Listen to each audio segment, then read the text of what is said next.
It makes it a unique asset that is not tied to the fortunes of any other country.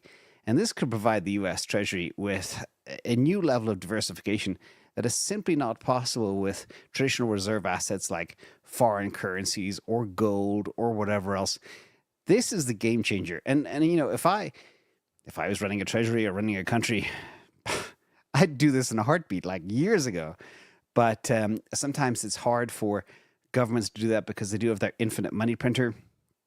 And, embracing things like Bitcoin could hobble that unless you've got a lot of courage to push something else through. So that's where we are right now.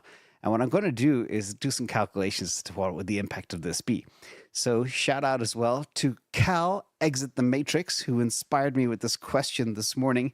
What if, what if the US were to do something like match Chinese gold reserves with a similar amount of Bitcoin instead of gold?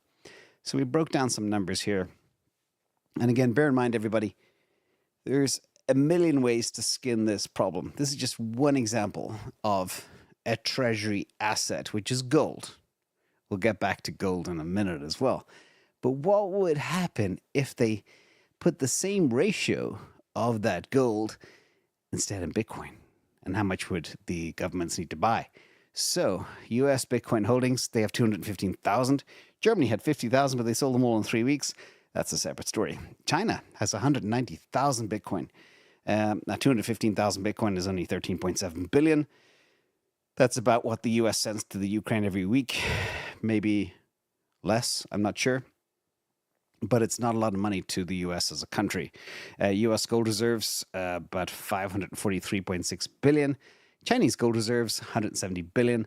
Now, if you calculate the US Bitcoin to gold ratio, it's about 2.5%. And the China Bitcoin to gold ratio is about 7.1%.